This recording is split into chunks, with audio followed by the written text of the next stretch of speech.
What's up guys, I'm BriarRabbit. In today's video, I'll discuss Microsoft's 180-degree turn on what many consider to be very anti-consumer policies. Is it everything we want?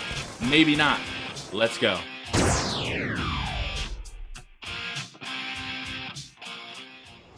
So today is Friday the 21st of June, Wednesday of this week. Microsoft came out and said, look, we are reversing all the policies that you guys hated about the Xbox One. We are not any longer going to require the console to be online all the time. The console no longer has to check in every 24 hours so that you can play your games. All game discs will work on Xbox One as they do on the 360. An internet connection is only required when initially setting up the console. All downloaded games will function the same when online or offline. No additional restrictions on trading games or loaning discs will be applied by Microsoft, and region locks have been dropped. So overall, I think that Microsoft saw that the overwhelming tide of consumers was against them. People did not like these policies. They saw them for what they were. They were anti-consumer. Microsoft was basically trying to squeeze every dime out of the consumer that they could.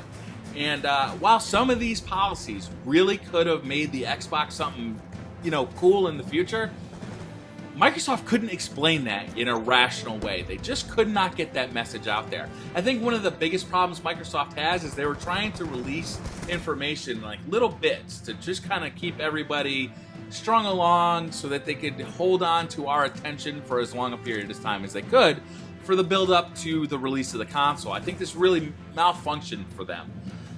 What happened was, well, you guys know what happened. Everybody saw these policies and said, wait a minute, I want to be able to trade in my used games. I don't want to have the thing on the internet 24 hours a day. This whole thing with it has to check in to be on the internet every 24 hours or you lose your ability to play single player games, that was unconscionable to a lot of people. Now, most people like me, I never take my Xbox out of the house, but a lot of people, when they go on vacation, they'll bring their Xbox, and maybe they don't have internet at grandma's house or at the hotel, or maybe they're going to a cabin and they want to play some Xbox with their friends, whatever. It was a bad decision. However, losing all of these things, it kind of hurts a little bit. I find especially the way that Xbox One will use the Xbox discs just like the 360 did. This sucks, okay? So what they were promising was you would be able to install your disc to a hard drive, and then you could basically throw away the disc because you weren't going to need it anymore. The Xbox One would play the game solely off of that disc. It didn't need off of the hard drive. It didn't need the disc to be able to, DRM it, to make sure that you had a copy of the game. And what this allowed it to do was a bunch of cool features. Like say you were watching football or you're playing a different game, and you saw that a friend of yours got online on Call of Duty Ghosts and you wanted to play a multiplayer match with them. All you had to do was accept that friend request. Call of Duty Ghosts would load in the background. You wouldn't have to watch any loading screens or anything like that. It would load off the hard drive, so it would be very quick. And then once that game was ready, or once you were ready to play it, you could just swap your window to the Call of Duty Ghosts window and start playing. Now, it's going to go back to the old way with the 360. What's going to happen is you're going to see a friend gets on, you're going to, either he's going to invite you or you're going to invite him to a match.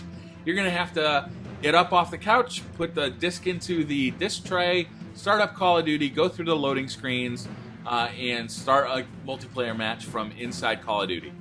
That sucks, man.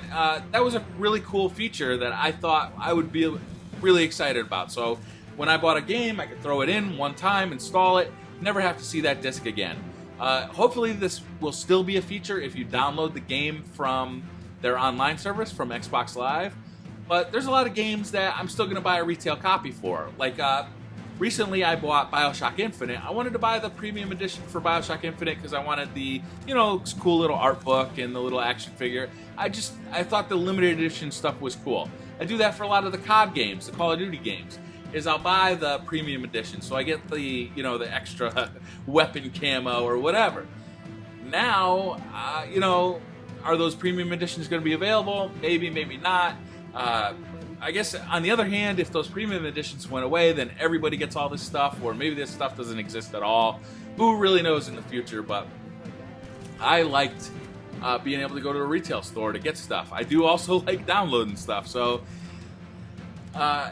having to get up, change the discs out, that's too bad. You know, I feel like it's an unintentional consequence of our fervor about these bad policies. I don't think Microsoft had to pull back as far as they did, too. I would still be okay with, hey, if I install BioShock Infinite and only want to play single player, I shouldn't have to check every 24 hours to see if I'm online. But I should still be able to install it onto my hard drive. Maybe it has to check that one time. Or maybe if it never checks, then you always have to install you always have to have the CD in there, or the Blu-ray, whatever the disc format is. You know, there are ways around this, and Microsoft just went half-cocked and just pulled back all the way.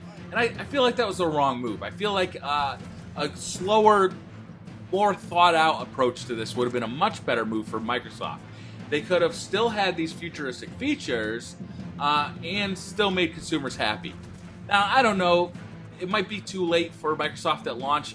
I look at my comments, and it is primarily, I'm getting a PS4.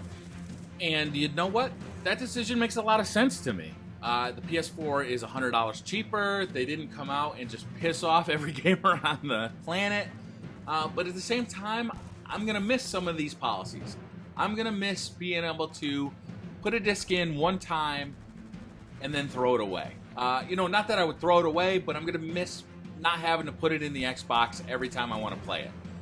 That is disappearing, and that makes me a little sad. You know, there are a lot of cool features that I think could have been used with that. Imagine this, okay, is that you're playing your Xbox One game. The game opens up Internet Explorer and requires you to find something on the internet to use in that game, and then it automatically goes back into the game once you find it. That kind of stuff is really cool. And without some of these things, without the Xbox always knowing that it's going to be online, that's not possible for a developer to do. You know, it can't rely on the fact that it's going to be online, so it can't open Internet Explorer as part of the game. That's too bad. That would have been, you know, kind of a cool thing. You know, I don't know how it would have been used, but I know that developers would have found a cool way to do it. You know, that's just me, though. Maybe I don't want to be an Xbox apologist in this video, right?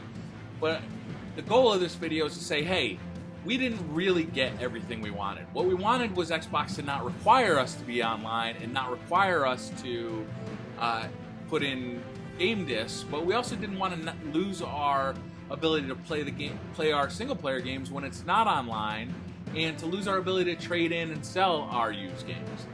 And I think Microsoft pulled too far back. They made a mistake. They pulled too far back. And I think that Microsoft is going to lose in this, and I think consumers are going to lose in this. Let me know what you guys think in the comments. Am I being too much of an Xbox apologist? Am I putting too much hate on Xbox?